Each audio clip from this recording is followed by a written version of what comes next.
This is the Cobra CS35040VX, which is a battery-powered chainsaw. And this is how it arrives in this box like that. So what we're going to do is to take it out of the box, unpackage it, and then I'll show you how easy it is to assemble. Here it is all out of the box. Everything is here that you need to be able to use the chainsaw, including the owner's manual that tells you everything that you need to know how to put it together, how to maintain it. So keep that somewhere safe when you've finished with it. We've got the actual chainsaw body here, so that's where the battery goes and the chain and the bar fit onto there. And this is the bar that the chain fits onto with the protector there. And then we've got, this is the tensioner that goes on the side. It's a quick tensioner there for adjusting the chain and the all-important chain itself. And I do advise you when you're putting the chain on, this is sharp, so always wear a pair of gloves.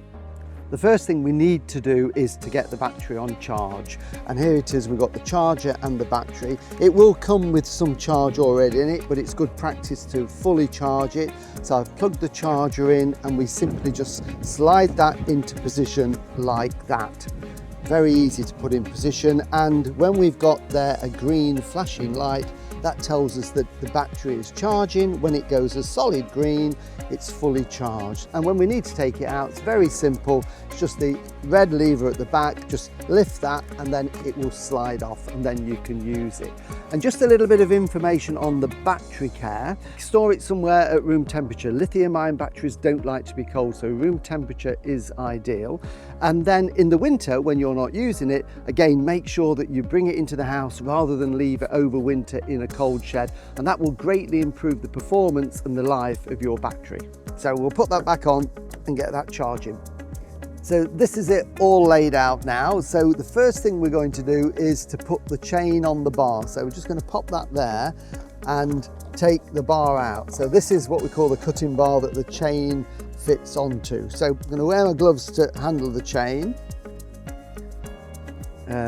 because it is quite sharp, so it is worth doing this. And then get the chain out of the bag. There is a right and a wrong way to put the chain on, so it's important. So what we'll do first is just unravel the chain like that. So you've just got to sort of play around with it like that. It's going to go on the cutting bar like that. And this little bit just here, we can see is the cutter. We've got the cutting part of the blade. It's got a little sort of curved bit that's ground to an angle. That's the bit that cuts. So that is the way that it needs to go on. It demonstrates it there as well. So we've got the cutting bit on the top going that way and then it goes round. So that is the direction it will go round. So that is right. If you get it on wrong, it won't cut. So it is important that you just study that for a minute. So if we just get the chain and fit it around the sprocket there, that's what's going to rotate it. Now, the chains are obviously made to be tight when they're going around, so a little bit fiddly to get them in. So I'm just putting a little bit of tension on the chain and then I'm going to slide it in. There's a groove all the way around this bar. This top piece rotates. So we're just going to feed that carefully into there so it fits in between those like that. And then we just need to do a little bit of a wiggle and get it on at that end. Okay, and then it's just a case of then getting the chain into the groove. Once you can get it into the groove, it slackens it a little bit. Okay, so just a little bit more there, and that's going into the groove. So with the chain and the bar in position, and we do really need to make sure that it is in the groove all the way there and it's around the sprocket like that. And I'm putting a little bit of tension on to hold it.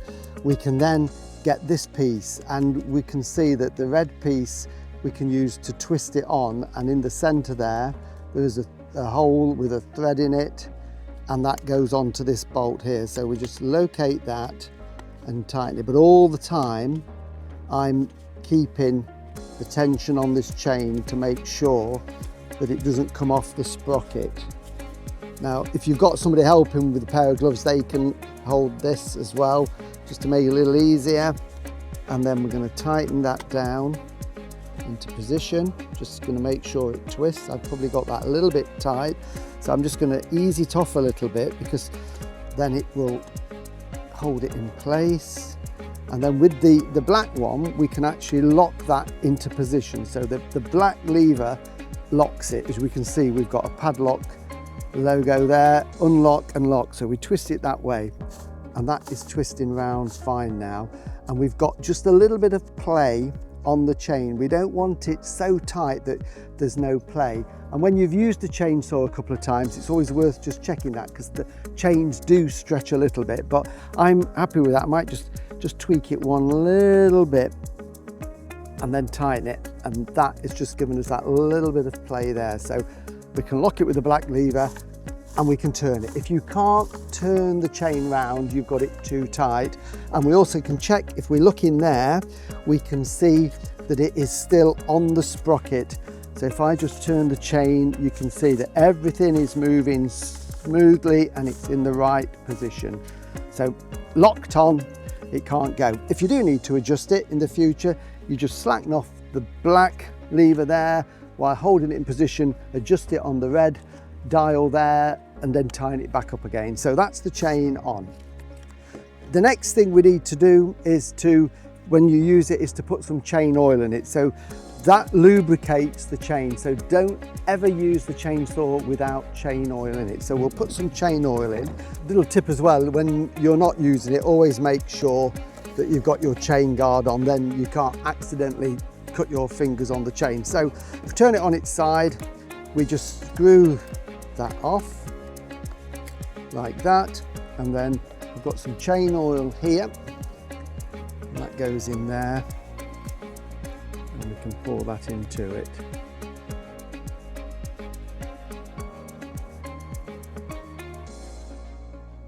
There's no set amount you need to put in. Once I turn the chainsaw back the correct way, you'll be able to see the level. So it's important that you monitor that, and when it gets to the minimum, then you keep it topped up again.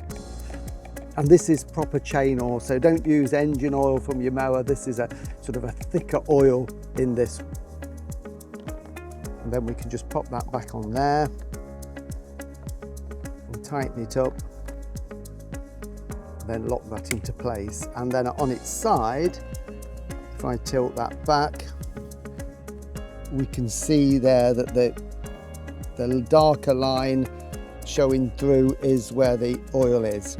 So now the battery's charged, and we can test that, of course, by pushing the little button on the end, and we get our 4 lights glowing. That is fully charged, and that goes in here, and it goes in that slot there. This is designed for also to use two 20-volt batteries, but we've got the 40-volt Max Plus, so it goes in that way and clicks into place like that.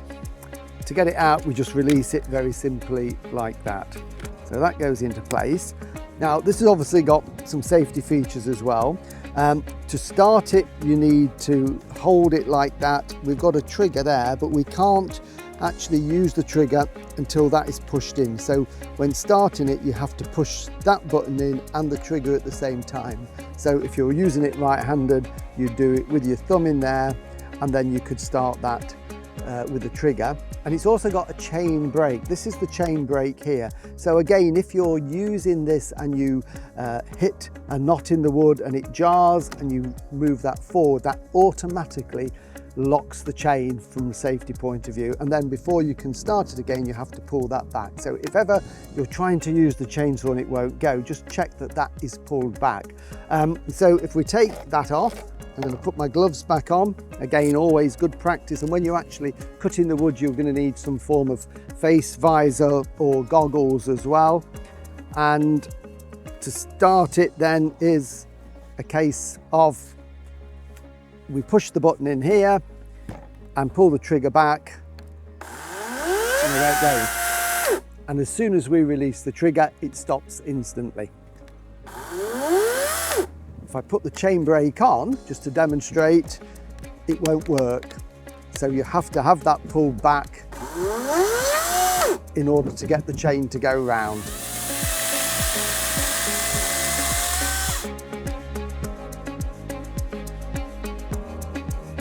So as you can see, great little chainsaw. It makes a really good job of pruning and logging around the garden.